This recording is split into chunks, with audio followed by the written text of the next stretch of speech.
What's going on, y'all? Welcome to another episode of the Speak Up Sports Podcast with Cass, Chris, and Shad. What's going on, fellas? What's Good, going on? y'all.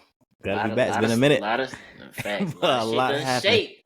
It has been a minute, and we say it every time we take a week off. I mean, the week seems so much longer than it really is. But since the last time that we were all together, obviously the NBA draft has happened. The NBA free agency has started, including some trades have gone down. I think at this point the NBA is whole in terms of all of the teams have a head coach now. And so it's a lot on the news cycle to get into today, and then we'll wrap up with another series or another round of our top tens in the NFL. But to start, I mean, where do you even start? I guess with the draft. The biggest story in the draft is Bronny James, obviously finally getting drafted by the Los Angeles Lakers. That got compounded today with LeBron signing his extension with the Lakers, so he's officially going to play with his son. We've talked about it a little bit. It's obviously been the story and something that we all could have assumed for the past 2-3 years, maybe even longer than that. But now that it has officially happened, how did you guys feel about the draft in itself, and then Bronny joining his father with the Los Angeles Lakers? I mean, I thought it was, first of all, I think this is a very cool experience for both of them to have, both LeBron and Bronny.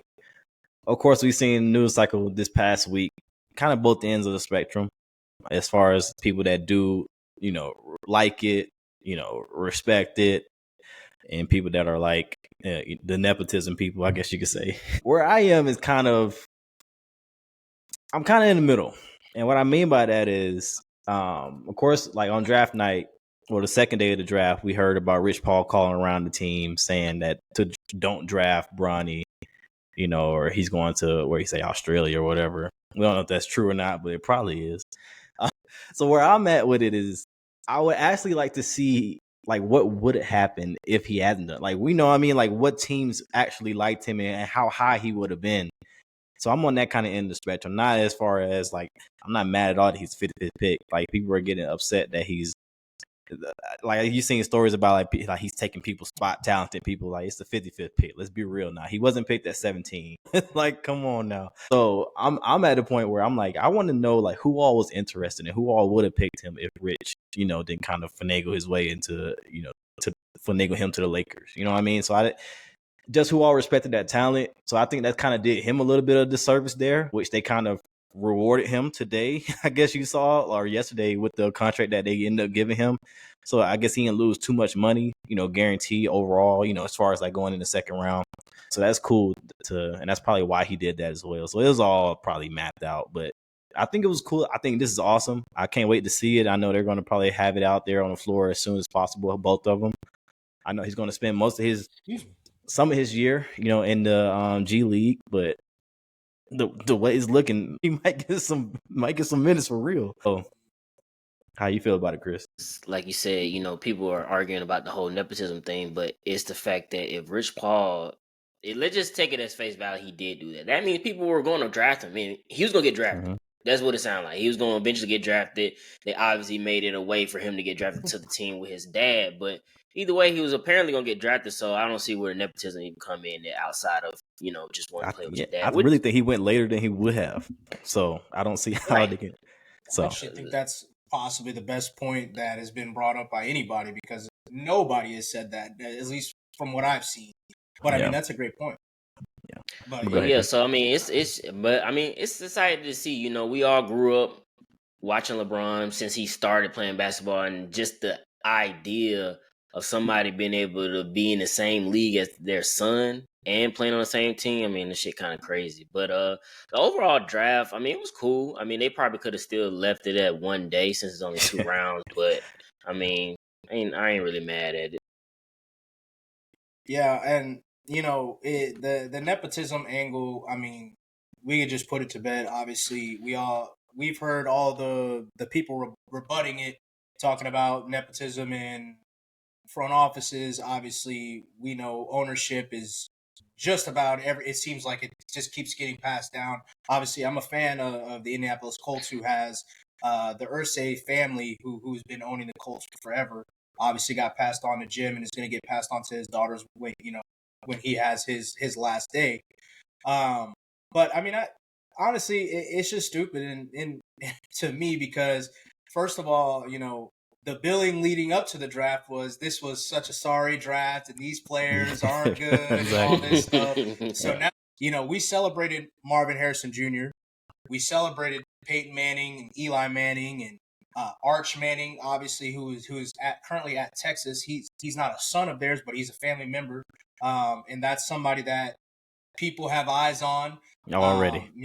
Jerry Rice's son, Brendan Rice. I mean, he obviously didn't get drafted high, but who's to say that he, there wasn't any strings pulled there, anything like that. So I mean, there's Deion and Shador. Deion and Shador, Joey Porter Jr.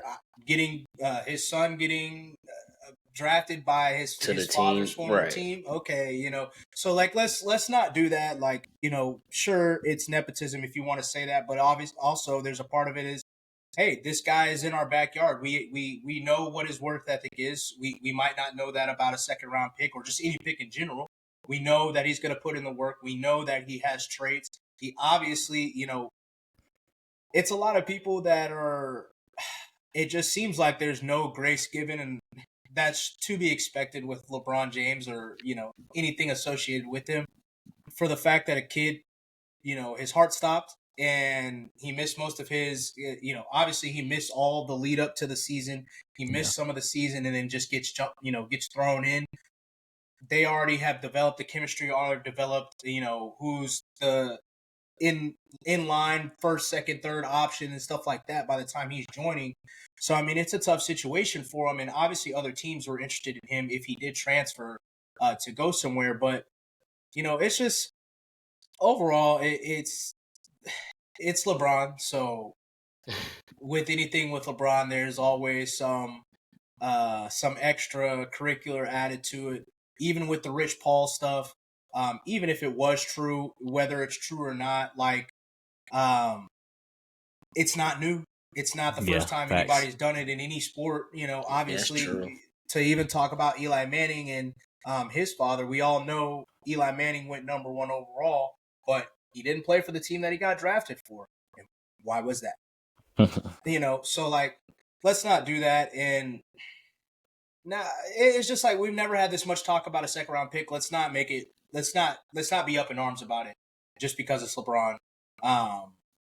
But as far as the rest of the draft, obviously the number 1 overall pick went to the Atlanta Hawks in Zachary Rissache. Something like that. Yeah. I practiced, and congratulations to him as well as everybody else that got drafted during the 2 days. But outside of the Lakers and LeBron and Bronny, was there any team in particular that you guys were like, they had a really good draft, or you liked the fit of a certain player going there?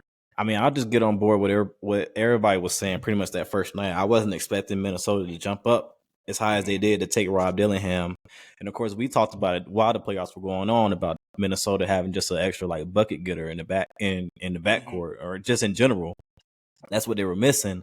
And we talked about it. I think we talked about it even last week or something like that about what they need to go and get in free agency to get another playmaker. And I think they were able to do that with a player that he has, of course, limitations.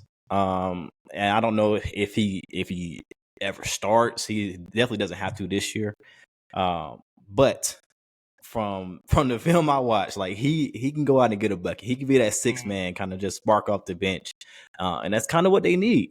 You seen today that they let Kyle Anderson walk, and of course Mike Conley is another year older. That's definitely needed coming off the bench for sure. So I say I like what Minnesota did. I like the swing that they took. It didn't cost much money, which is where they are. I think they are in the second apron, which we'll get to that shit later.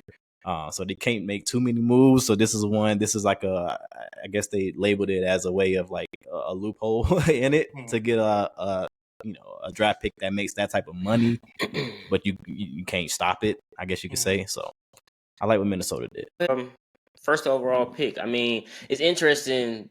That's who they chose to go with, and we'll talk about it obviously. But the trade of DeJounte Murray with Trae Young. I'm very interested to see how that works out, that dynamic. I'm still expecting them to make another move, but I think they're trying to take a step in the right direction, but only time will tell with that. Yeah, time will definitely tell because, I mean, they've kind of set the stage for trading Trey. Right. But, it seems like a lot of the teams that could have been interested in Trey have now filled spots in terms of their point guard position. And then the Lakers today, they signed a couple veteran head coaches to be their assistant coaches. And one that we know in Nate McMillan or at least rumor was that him and Trey did not get along. So how does that affect, if there was any, possibility of him getting to LA, how does that affect that there?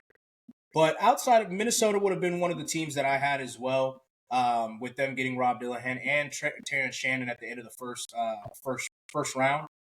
But the Spurs getting Castle from UConn, obviously he's an Atlanta boy, so we always root for the Atlanta guys.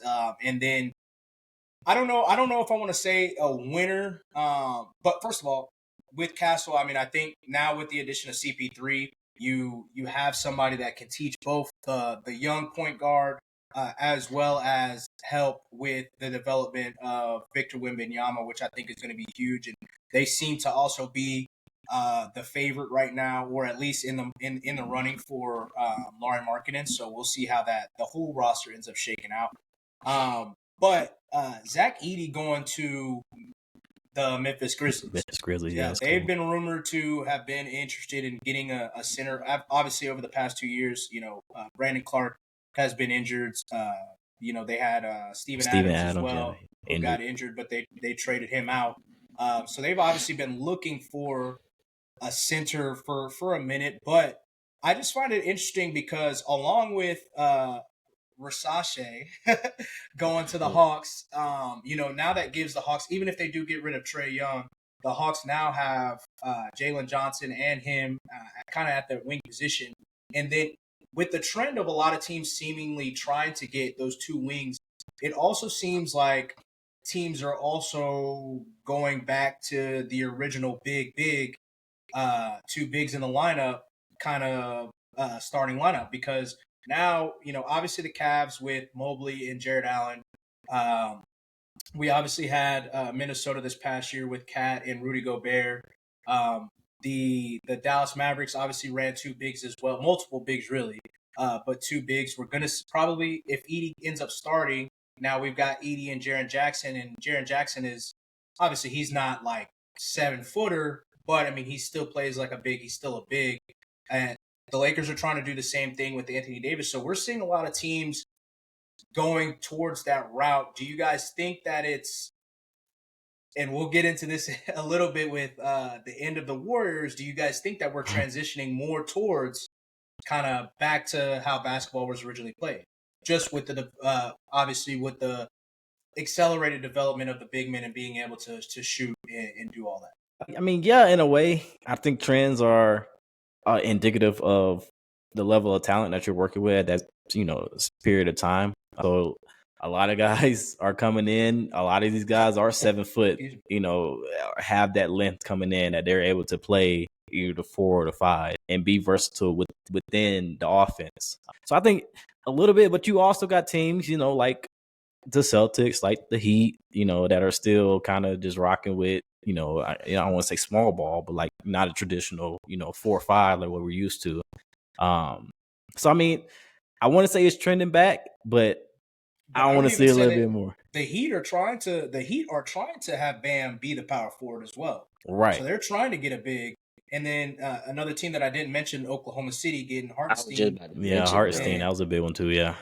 And I think for them in particular, they have to go back to that way because Chet, I mean, he is a 7-footer, but he's not a rebounder. He doesn't play in the paint, and so that's one of the things that killed them playing against Dallas. Like I'm looking at his stats because I be betting and shit, but I'm looking at his stats and I'm like, he barely getting rebounds. Like they're not getting rebounds as a team, and like you need a big man first, and he's 7-footer. So I mean, that was a good pickup. Again, we're gonna talk about it later, but I think for teams that are running bigs with 7-footers, the reason why they're getting a big, again, you got Cat. He plays outside the paint for the most part. You gotta get a big in there. Somebody who's gonna go there and get the rebound. So I think it is transition because it is a mismatch for a big of their size to be out on the outside, but they're suffering with their paint presence, I should say.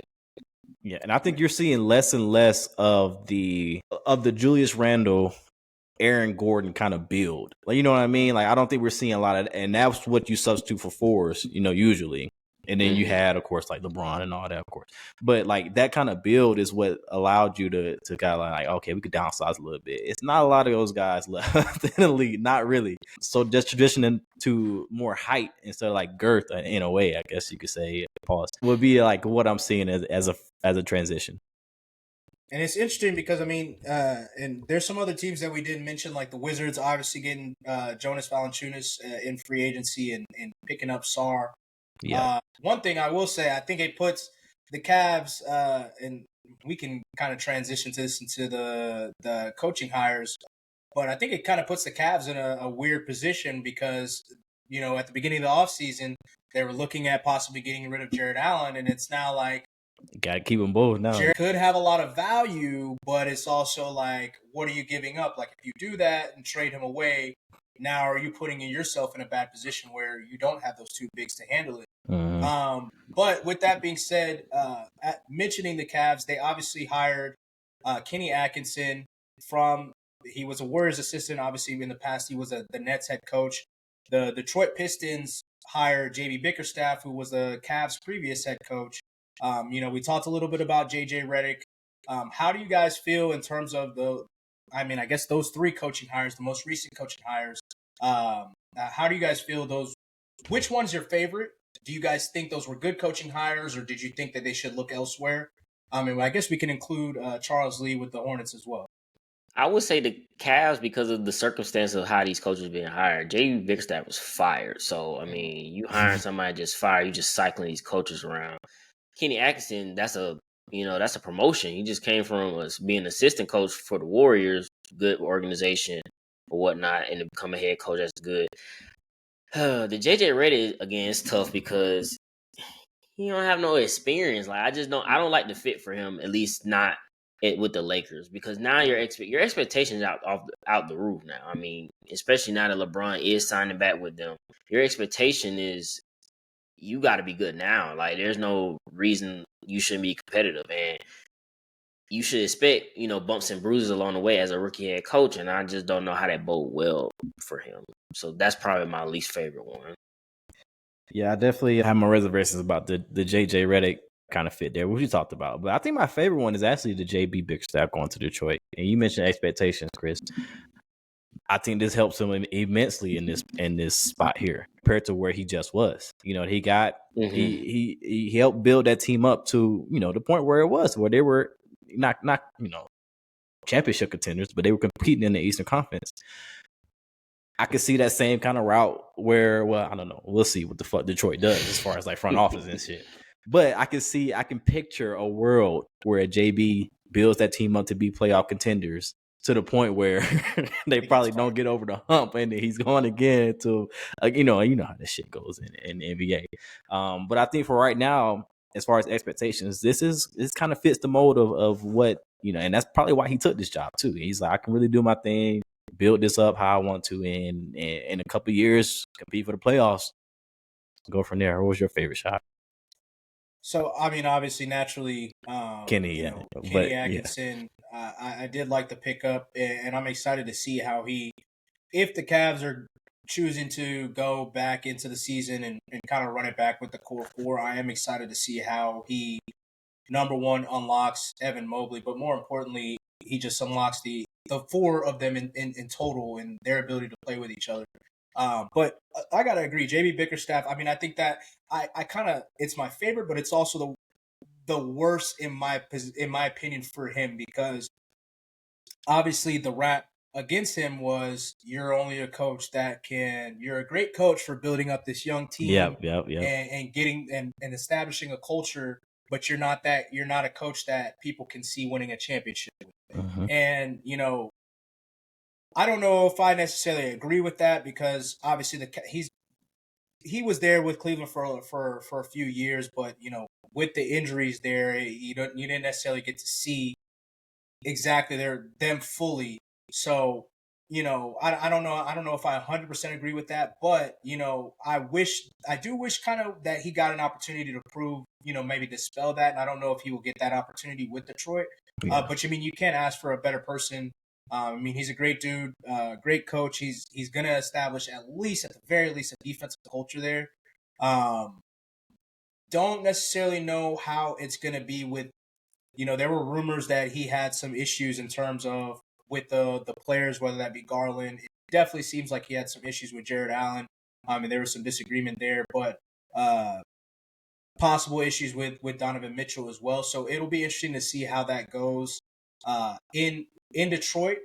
But I definitely think, it's going to be exciting just to see, hopefully, Cade finally kind of arriving, like because he's a good player, but he never gets talked about because they're been trash. In purgatory, that was purgatory. He got his extension notice last week, so yeah. So it's gonna be. I'm excited to see that.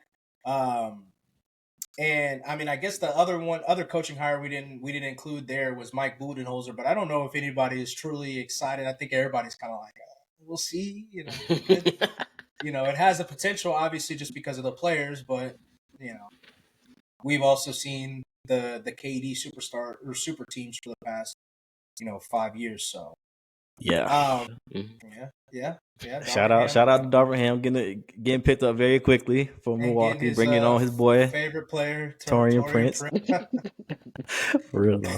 Excuse me. But moving into free agency, we've seen some trades. Obviously, Chris alluded to it earlier. DeJounte Murray obviously ended up in New Orleans with the Pelicans, which may change their plans a little bit in terms of, because it seemed like Brandon Ingram was a lock to be gone, and now it seems like he might be a lock to stay. Yeah. Mikal Bridges going to the Knicks and them being able to re-sign OG Anunoby as well to kind of solidify their team. Caruso and Hartenstein going over to the Thunder. I'm just naming the big ones, obviously. Andre Drummond, Paul George, and Eric Gordon heading over to Philadelphia. KCP, I think, is another big one heading to Orlando Magic. And then probably the biggest one of them all, and I think we should probably start there and give them their justice, is Quentin Grimes, Najee Marshall, and ultimately Klay Thompson going over to the Dallas Mavericks, which, by all means, it's the end of the Warriors dynasty as presently constructed. How do you guys feel about that move, and in just in terms of Klay just going to the Mavericks in general, Klay leaving the Warriors? How do you feel about that in general? Go ahead. I like the move. I like the move for Dallas. Not just Klay, Quentin Grimes. They give him some more shooting. As you see in the finals, it was Kyrie and Luka, really just Luka or bust at that point. They didn't have the requisite shooters. PJ Washington, DJ Jones, okay, but they're not real live just threats at shooting. So I think they needed that, and that will work for them very, very well. But him leaving the Warriors, tough situation. End of a good dynasty. They had a hell of a run. Can't even be mad at it, but I just don't like the narrative that's coming out about it. Basically you got one person saying that he was basically Draymond Green. You just didn't hear him, and then you got people that apparently they never really offered him anything. They was like, nah. It's sad to see because he done did so much for the organization, for the team, winning all those championships. He was an intricate part of it, so that sucks. But hey, good for him. Go get your money and do something. Yeah, I think these last couple of seasons, I guess the fact that it took this long is kind of why you have reports like that come out. Because these last couple of seasons have been just terrible. And I think them winning that championship 3 years ago now, I guess, it fucked up their timeline, in my opinion. Which is, it's crazy to say that a championship fucked up your timeline, but I think it really did. I really, if they never won that championship, I think they would have pivoted. They would have pivoted and switched up some shit that they needed to switch up years ago, but they couldn't. and they got hamstrung. And they because you won that championship the year after that, of course you got to sign Draymond Green because of course you just won your fourth championship with him, shit like that. So I think that stuff about Klay, I wouldn't be surprised if like it's some truth to that. As far as like his attitude, just around the locker room and shit, I wouldn't. It's hard to see it on the level of Draymond Green because he let that shit just can't spill compare it to this, man. You can't compare it to Draymond Green, but there probably is some truth to like how Klay was acting. I would not be shocked at that at all. So it is kind of sad a little bit, but at the same time, they had their run. The downfall has been very clear. I mean, we saw it last season. We were doing our predictions. Like none of us really had the Warriors making any noise, even though they had all three of them back and all three of them were healthy. We know Klay has dropped off a little bit after their injuries, which is understandable. It's tough, but I mean, it's tough to build, and we see that with the Lakers. We see that with Kevin Durant. It's tough to build a championship contender team around a 35-plus-year-old player. I mean, it's just tough because like it's just a different timeline as far as like building the team now and then also looking out for your future, right? And then of course we can talk about it too. They were in the running for Paul George, and that would have had to been an opt-in and trade scenario. And of course Draymond came out and talked about it. Draymond came in and talked about it on his podcast about how they wanted him and how Paul George apparently wanted to go there. Real shot, it was real. Spoke on it, so I mean he adds a little bit of validity to it, and I'm just a random motherfucker. But at the end of the day, I'm just putting two and two together and just reading the leaves.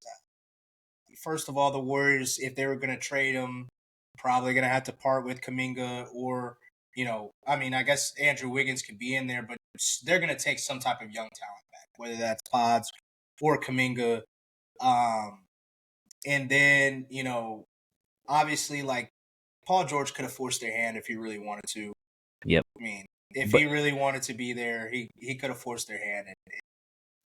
Yeah. So. But, yeah, I mean, And I talked about it too the last time we were on a couple weeks ago. Like I really thought that 76ers talk was real. And of course we got a report, of course, that it like waned, of course, from Shams. Like their interest has waned and then it kind of picked back up. And then apparently, the Clippers, a significant gap was what it was said, between them and Paul George. So I'm not surprised at all that he went to the 76ers, but like as far as like going to the Warriors, I really feel like he wouldn't even like want to do that. I feel like he wanted to go if he was to leave, I feel like he would go to the Eastern Conference. I think it made the most sense for him. And I think that's where he was functioning. So I'm with you, Shy. I really don't think it was going to happen ever. They were probably talking because all-stars talk. I get that. And frankly, the Warriors had to do something because they know they were losing Klay. So you got to reach for straws now. Of course, they're in talks they were one of the people mentioned for Laurie too, marketing. But I mean, the Klay factor is another reason why I don't think the Paul George thing was ever truly that serious. Like, yeah, he might have been down to go there, but like, they are childhood friends. They might not be the best of friends, but they are childhood friends. I could see him not wanting to necessarily, number one, do that to Klay.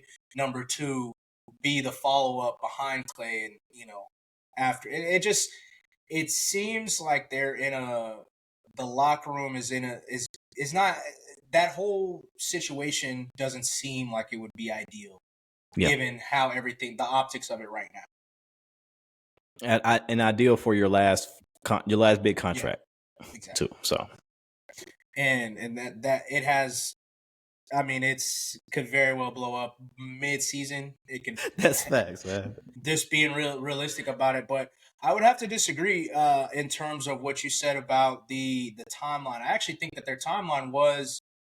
They had it. I mean, they successfully navigated even through the fumble of getting James Wiseman. They successfully, and obviously the D-Lo and all that stuff that they had prior to getting Wiggins, they successfully navigated that and then had a clear pathway where Jordan Poole was a homegrown dude. He was playing well. He was confident as hell. Same thing with Andrew Wiggins. Obviously, he wasn't homegrown, but Andrew Wiggins, prior to whatever personal issues that he has going on, he was playing the best basketball of his career, which is saying something for a number 1 overall pick that was average, was a walking 20-point bucket basically. So I mean, I think we all know where I'm going with it. The timeline was messed up with that punch. Everything from the day that punch happened, and they decided, number one, they let Draymond go in, and somebody leaked the video. Number one. Number two, maybe. Number two, and nobody said anything. Now, some people might say that's an indictment against Jordan Poole and how people felt about him, and that's perfectly fine. But in terms of locker room chemistry, I actually think that more so than Jordan Poole, it hurt. It hurt Klay standing with the team, because somewhere along the way, and I'm not saying this to be like to hate on Draymond or anything like that. Somewhere along the way, it seems like publicly, and maybe even with the Warriors, people have decided that Draymond is the second most important player to that whole dynasty. That is not true. I don't care what anybody in the front office says. I don't care what any of the coaches say. I don't care what Draymond says, what Steph says, what Klay. It was the Splash Brothers and the Splash Brothers only. Klay was the engine. Klay was the defensive engine. Klay was the one that was guarding the best player. Klay was the one, we talked about it last week or the last time we were together with the Jaylen Brown and Jason Tatum thing. Klay had the game 6 of a lifetime to actually make it, even though they ended up losing that series. It was Klay. And obviously it was Klay and Steph. And Draymond, I'm not saying that Draymond doesn't have parts. Obviously Draymond was was another part of the defensive engine. But Klay was the guy that was guarding the best perimeter defender. Literally Klay called was, Splash Brothers. They were the Splash Brothers. Like, it started, the reason that everything went to the way that it went was because those two dudes were shooting 40% plus from the 3-point line at a high clip. And then you had Klay, who, like I said, was a two-way defender. I mean, before KD got there, we were talking about, is Klay the best shooting guard in the league, with a James Harden that's snapping as well. And obviously this is before James Harden got into true MVP, even though he was in the running for it.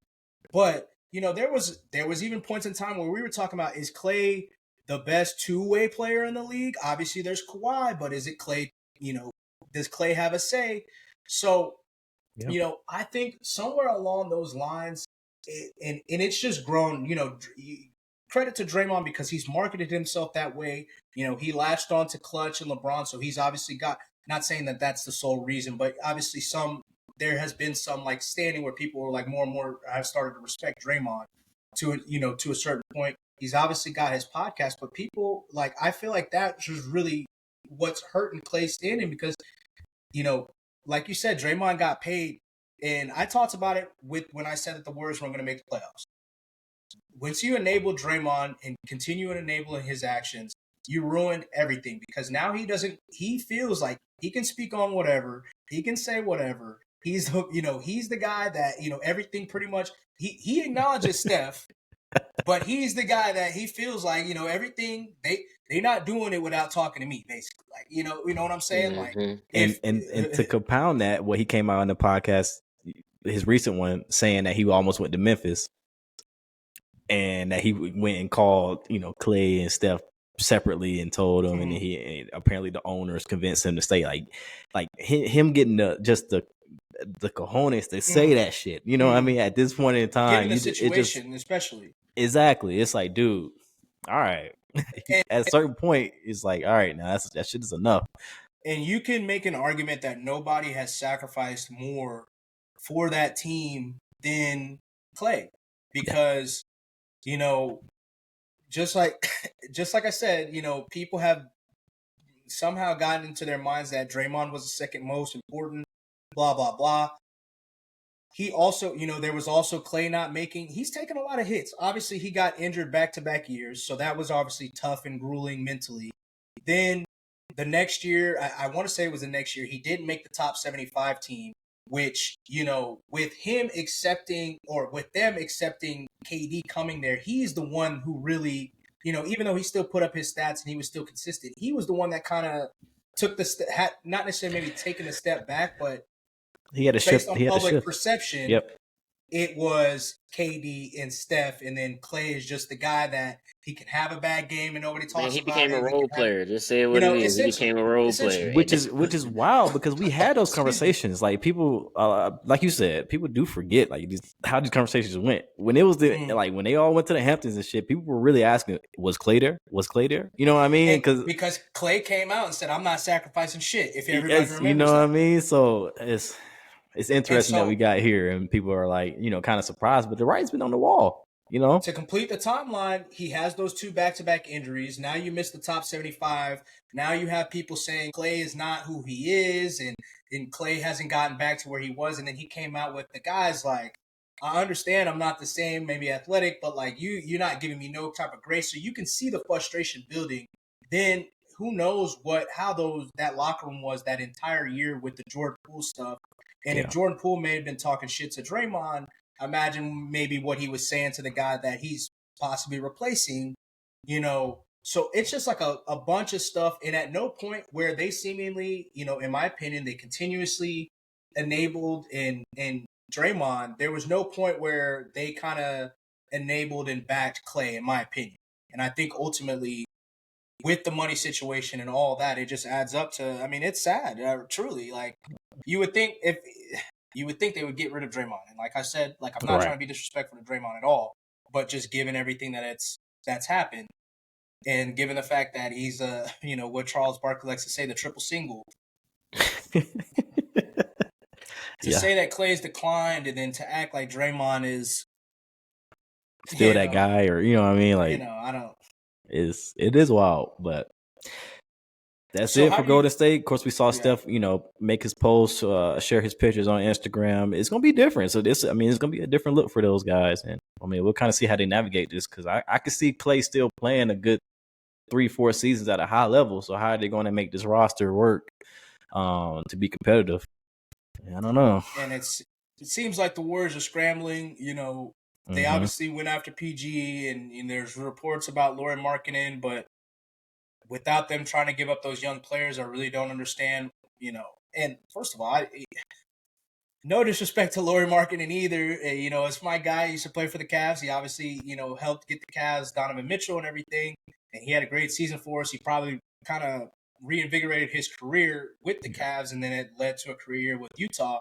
But where, it seems like everybody's like, Lauri Markkanen is the it's because of that skill set that we're talking. Second coming, bro. It's because of that skill set, though. It's you're 7 foot, and you're able to handle the ball. That shit is.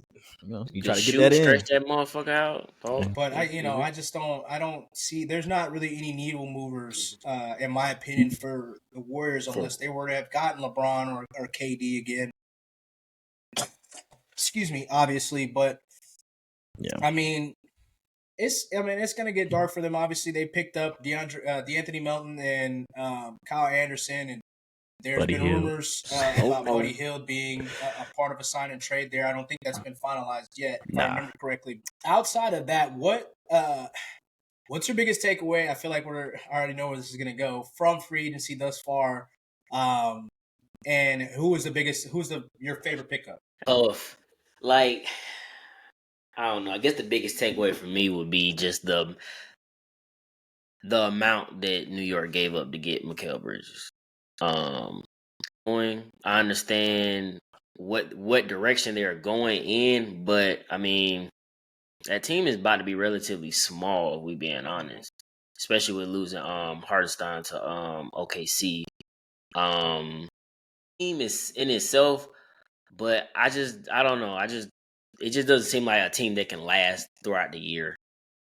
The Sixers, I like PG over there. But again, for them, it's health. This is going to be health. That's it. That's every year. As long as Embiid on the team, every year with them, health doesn't matter. He can start the year off. They can go on a tear. They can lose by January. They might have only lost 7 games, but if he get hurt, then their team is going down in a drain. Really, even with Paul George, like. Embiid is the team. Embiid is the engine for that team. It doesn't matter that they picked up Paul George. That injury stuff is real for them. So only time for tell for them. So, but I do like the Paul George pickup. But yeah, My biggest takeaway, and I'm going to kind of sound like a hypocrite here because, I feel like not enough people are talking about the number one seed, adding players like Caruso and Hartenstein. It's perfect players to come into that system. But I'm not going to talk about that right now either. But I do want to acknowledge that OKC, I really like what they did this offseason for sure. But I'm going to talk about the Clipper side from it. As far as like how this whole thing was botched. And of course, we can talk about this before, as far as like when PG, when we kind of had the feeling that PG was going to test free agency and do all this stuff. Like, how do we get here? Pretty much, if you're the Clippers, right? We talked about Kawhi signing the extension mid-season. That was kind of like, that's a little weird, especially if you don't have Paul George lined up for an extension. So it's like, what's really going on here? So clearly there was not. And then, of course, Paul George came out on his podcast a couple weeks ago talking about the fit with James Harden and all this stuff. And not necessarily, he didn't say anything directly bad about James Harden, but you can kind of read the tea leaves. Like, we're not idiots either. So I just think they botched this whole little thing, and I think they did it to appease Kawhi and also appease some fans going into their new arena next year and everything. But I really don't like how they handled this whole situation. And now that Paul George is gone, we know that he didn't like the situation last year. We know that he didn't necessarily like playing with James Harden. That clear, it's very evident. And then as far as like, because he's the one that brought Russ there. So when you're hearing Kawhi push for James Harden in the offseason last year, it's like, it puts kind of him in a bad spot because he's like, fuck, I brought Russ here. I told him to come back. You know what I mean? And that, we can do this. He gonna be the starter. Like, I'm pretty sure that's what the conversation that they had. And then you go get James, and all that shit is like pretty much out the window. And I think they put Paul George in a bad position. And I think that's how we got to where we are now. I just think there was not a lot of congruity within it. Like, everybody was not on the same page there. So it's like, I do like what the Clippers have brought in. Of course, they brought in Chris Dunn. Reportedly, we still got to wait on that, if they're going to sign and trade for that or whatever. They brought Nick Batum back. They got Derrick Jones Jr., Kevin Porter Jr. They're rumored for Miles Bridges. So I mean, they're trying to make moves and build it up around Kawhi and James. But again, like the Sixers, I mean, it's all about Kawhi's health, like it is about Embiid's health. And how much faith are you having in James Harden being a number 2 option now for a full season going into a full playoffs? Like how is that going to work? It could. Don't get me wrong, James Harden's still that guy, but we've seen it a lot where, depending on him as number 2 option isn't ideal. So depending on him, and we don't know if he'll request another trade. Yeah, I mean, yeah. And I mean, the Clippers, I hate to say it, but if we remember back to our earlier episodes, I feel like I called this like exactly how it was going to happen. It was like with the new, like you mentioned, the new arena, it was always set up for disaster, I feel like. Just in terms of everything, with James Harden. Obviously, with Russ, I think everybody thinks that it probably would have maybe went a little bit better if it was just the 3 of them, just figuring it out, maybe. But, or, even if it's just James Harden, Paul George, and Kawhi. But I just think that, first of all, honestly think it's kind of interesting, that nobody's really talked about it, but you actually sparked something when you were kind of talking about the PG bringing Russ over and then having to hear from Kawhi, blah, blah, blah. Was there a Kawhi, Paul George power struggle? Because Paul George, obviously he's really Kawhi is the best player. Paul George, if you want to be real, is kind of the face of the Clippers because Kawhi's not out like that. Paul George is the one that has a successful, probably the most successful podcast of any current player, just that's actively doing a podcast and playing. Paul George is, the one that gets talked about a lot. Paul George was the one that led them to the Western Conference Finals. Even though people like to say that Paul George, stinks it up in the playoffs, which, that's neither here nor there. Paul George has been the one that's been the most available. Was there a power struggle there? And because it's seeming like Russ is probably on his way out as well. So did we just get to a point where Paul George lost that power struggle? And, it was talked about a little bit when Kawhi originally went over to the Clippers, and it seems like once again it's only LeBron that people ever talk about when it comes to power and all this stuff like that. But seems like Kawhi to me has the most power of anybody, if you ask me. I mean, that was a big power move he pulled to get there. Them to send their whole team basically and their whole future to go get Paul George. So you got them to trade away an MVP candidate basically to get Paul George. Now you got them to trade for an MVP in James Harden. And you essentially got them to get rid of Paul George for James Harden. So who's really got all the power here, you know? Yeah. I'm just saying, you know, it seems like it's only been brought up when it's LeBron versus seemingly every other player that does it. But honestly, the two biggest things that I take away, number one, this one's near and dear to my heart, obviously, because I'm a Cavs fan, but Donovan Mitchell re-signing with the Cavs. My takeaway is not Donovan Mitchell re-signing. It's the coverage. And really, we talked about it a little bit in just terms of the coverage in the NBA as a whole. But man, I just continue coming back with complaints. First of all, during the whole draft, you know, after like the first 5 picks, you know, you have your ABC, ESPN, whomever, you know, Stephen A. You can call it what it is. It's up here saying, "Oh, I don't know this player. I don't know what he does, what he's good at." Like, okay, I'm glad you brought that up. I'm so glad you brought that. Keep going. My bad. At least fake it. So, what the hell, man? Like, you know, act. You would never see that in the NFL. You would never see it in the NFL, even if they're big capping.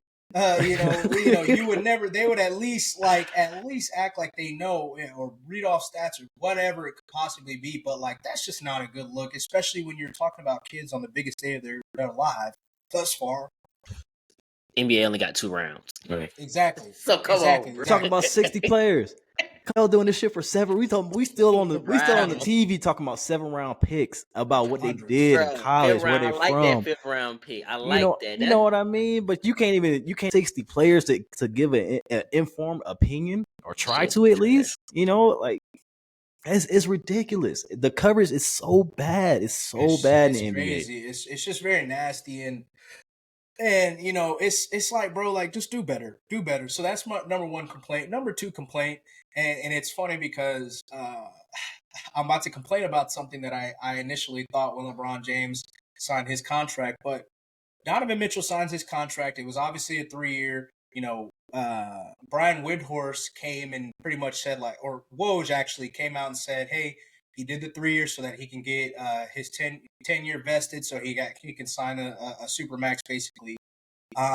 But you know, the rest of the world is basically, Donovan Mitchell looked around and saw that there was nowhere that he could go, so now he just had to sign with Cleveland, and next year we're gonna have the same conversation. Guys, stop doing that. Like, it's so bad. Let's stop fucking doing that. Like, stop talking about Wemby and who he could possibly be going to in 10 years because that's bullshit. Like, just stop. Like, and once again, like I said, when LeBron signed his 1-on-1 or 1-and-1, my first initial thought is he's giving the Lakers a year, and then next year he's looking, you know, possibly if I'm going to finish my last year, at least do it somewhere else. So, you know, like I did the same thing, but like, let's stop. Like, Donovan Mitchell has told everybody and their mama for the past 2 years that he loves Cleveland, that he wants to be here. They obviously have a talented team. Why is it all of a sudden we assume people try to say he saw that the Knicks assigned Mikal Bridges? He wasn't going to the fucking Knicks. He was never going to the Knicks. Yeah. Like, that ship sailed. He's going to leave the Cavs. He wasn't going to the Knicks. I promise you. He wasn't going to the Nets either. So stop saying that. Like God, like, please stop driving your stars out of these different places and then going to complain about them for going to different places to find a fucking ring. It's ridiculous. The first thing, I don't know, it might have been Wendy, but somebody said, and I think we were watching the same thing probably and got this because they were like, okay, well, he just signed that just to get his money, and then he's gonna be looking. They said he's gonna give Kenny half the year until the trade deadline, and then he's gonna request I'm like, come on, we cannot start this narrative right now. Come on, man. Like, just like we can't start this narrative. Like, it's not fair to him. It's not fair to his teammates. It's not fair to that city. But then we start it now. We talk about it. We beat it down to the point where you get to the trade deadline, and sure, like some things are going wrong, and of course it's gonna be like, well, yeah, man, maybe he is looking. You know what I mean? Exactly. So it's like It's crazy how it starts, and then he try to act like they didn't, And then you demonize him. You're like, oh, yeah, he's just bouncing around. Like he don't want to stick it out with a team. He doesn't want to grind. It's just so silly. And I said it about Wemby. That's been talked about. It was talked about Luka before they ended up getting Kyrie. Zion and Morant missed out on that window because John Morant obviously had some stuff going on, legally and the off court bullshit that people, were talking about.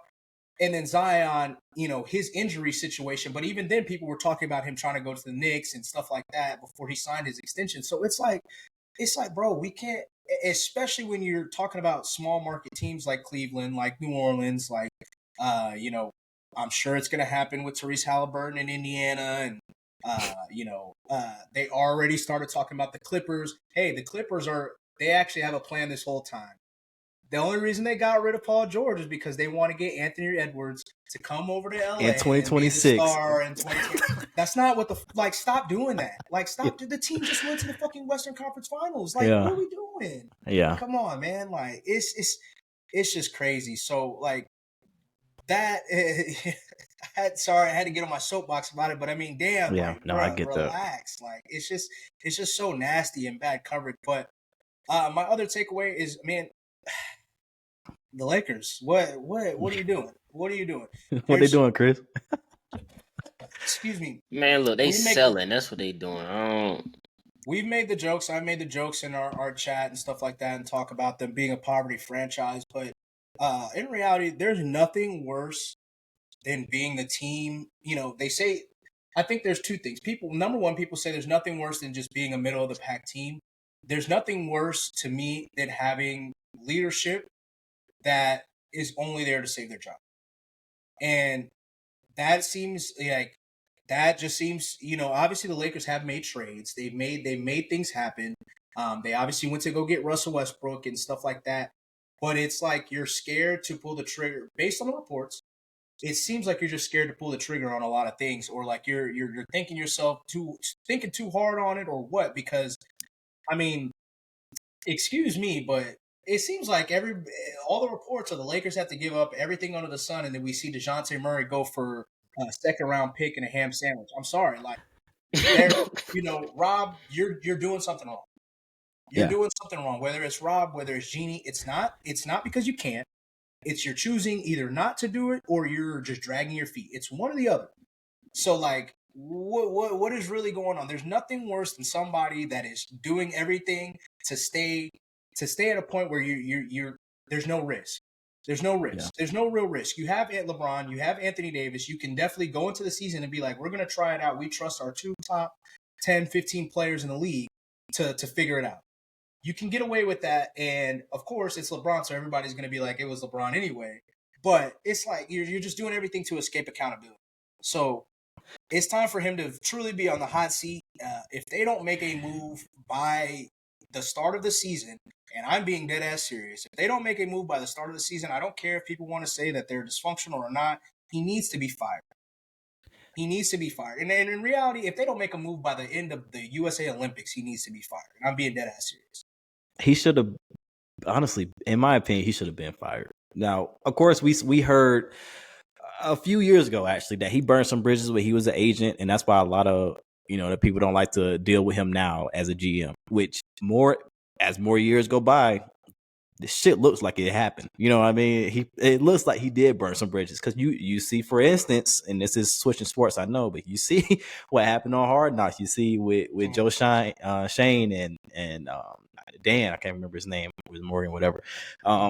They've been boys, you know what I mean? And they were able to come out with a deal. Like, it doesn't seem like Rob Pelinka has any kind of relationship with any other GM in the league like that. And it seems like they're all just like, fuck him, you know what I mean? Like, or whatever. And that's why they're not even trying to deal with him, trying to negotiate. Like, that's bad practice as a GM, because that is your job, to build these relationships with other GMs to where you can make, these kind of trades. Sam Presti has every fucking GM number on his phone. You know what I mean? And they willing to do any kind of business, even though they know that something that Sam might win this trade, they still fuck with him. You know what I mean? Because Sam he's a relationship builder. That's what he is. You know what I mean? It doesn't seem like Rob is that.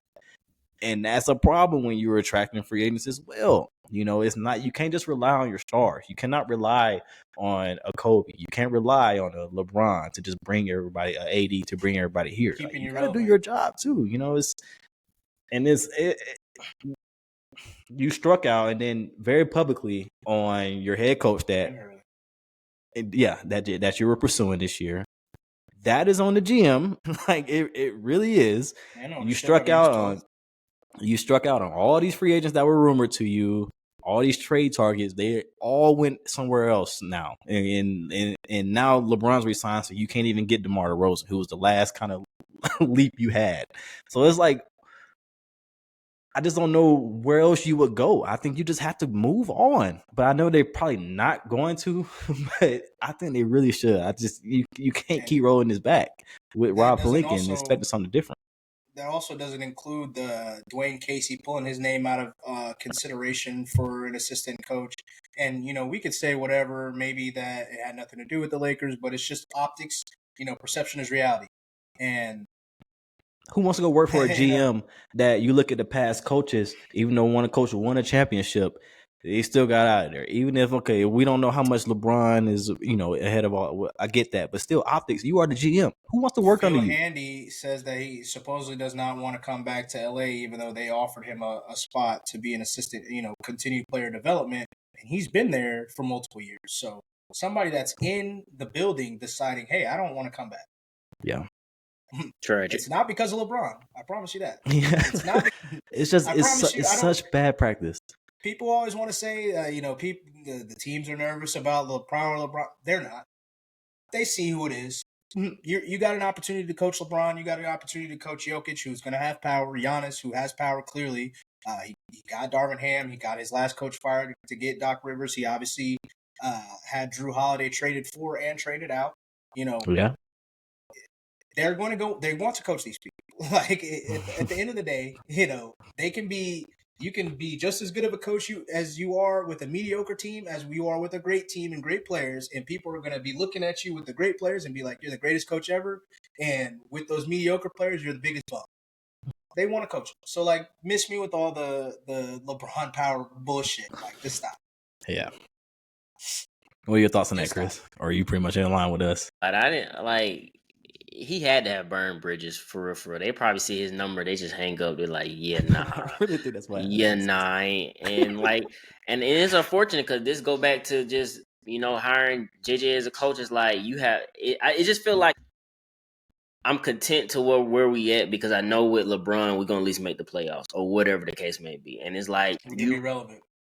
Right. Yeah. And it's like, you see all these teams that made it to the playoff, they making moves. They doing something. Like even like you got, except for like you got the ones that, you know, were good. OKC making moves. You got the Knicks. They were hurt, but they're making moves.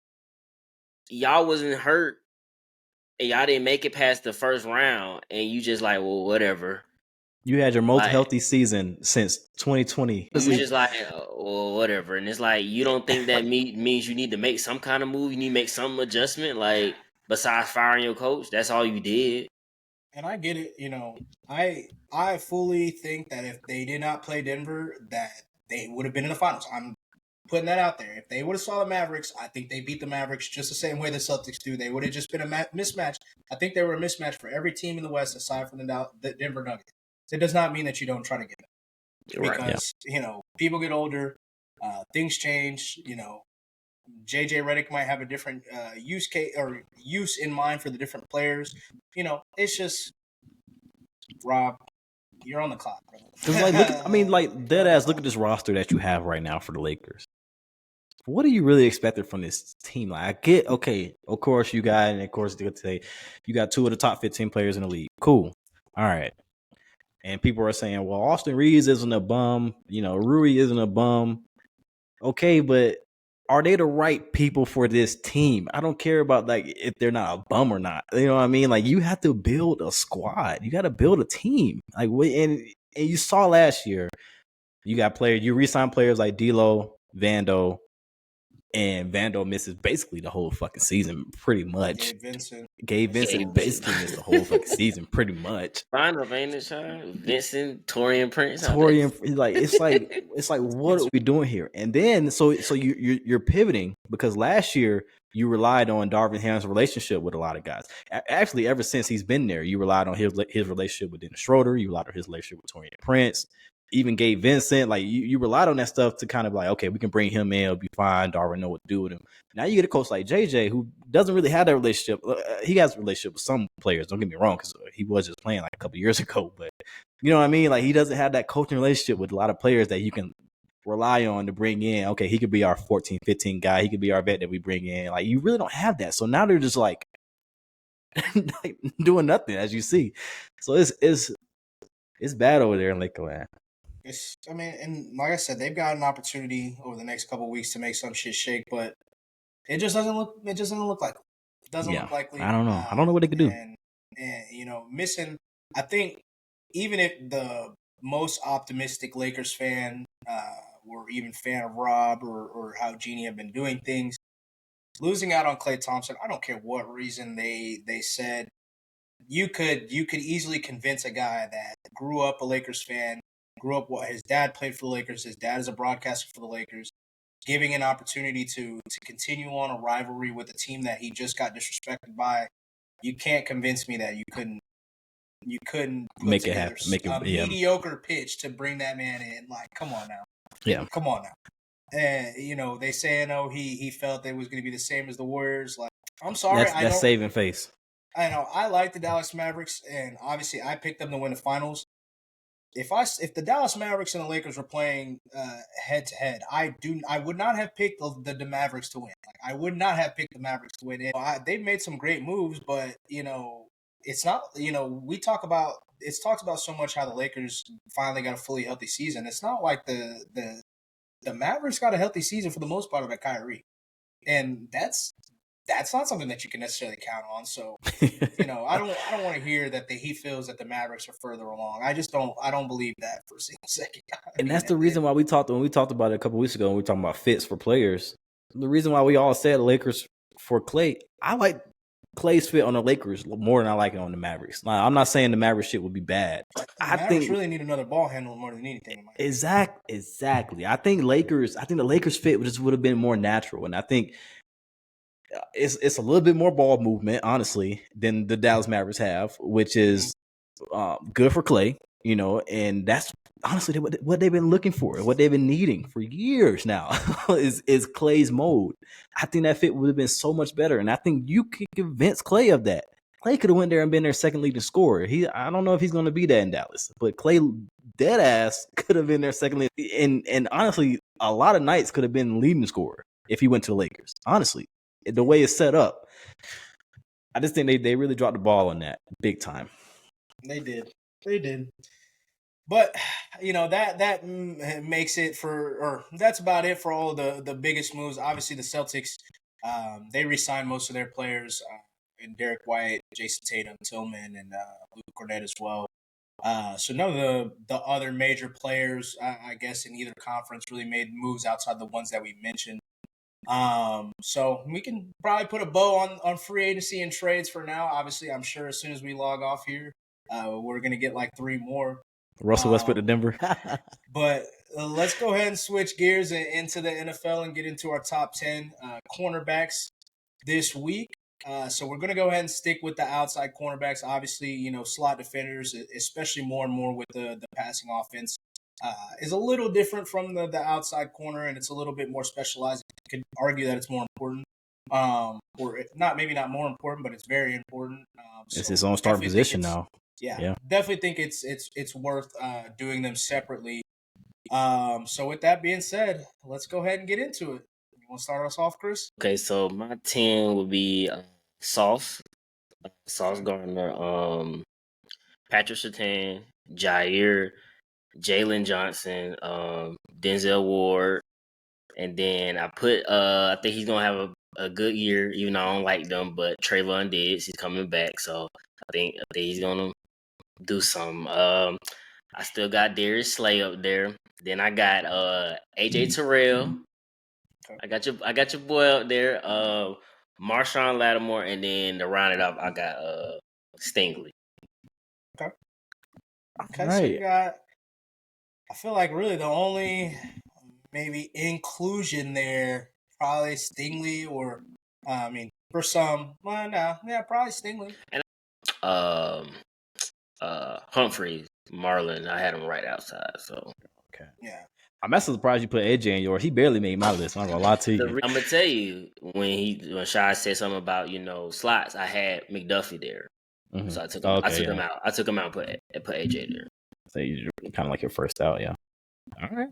I mean, I respect. I mean, like the outside corner. It's a lot of good players. There's a lot of good corners in this league right now. I can't remember if you said him or not, but I'm gonna go Sauce. I'm gonna go Patrick Surtain. I'm gonna go Jalen Ramsey still. And of course, he's getting older and all that. And of course, he had his injury situation last year, but everything appears to be healthy going into this season. So I'm expecting still a big year from him. And he I don't want to say the focal point of the defense, but he's a huge part of the defense now, especially without Zay over there on the other side of him. So Jalen Johnson, Denzel Ward. I got Von Witherspoon. Of course, there's more projection. Of course, we saw what he can do. We saw the promise that he had last year. So I'm expecting he builds on that. Kind of same thing with Derek Stingley. I got him in mind too, purely projection, but I'm expecting a big year. Especially like the increased pass rush that they got. I think it helps him a lot. AJ Terrell, he made my list. So did Jair. And then I'm gonna close it out with Snead. I think that he will have a good year. I think they brought him on with the intention to build a scheme that fits exactly the mold that he had in Kansas City. And I think it'll be a good look. And I think Tennessee's defense is kind of slept on in a way. I mean, I really respect the defense. I really respect the front four they have. Of course, they did, lose some coaches on the defensive end, but I still respect, what they got going. So, yeah. Okay.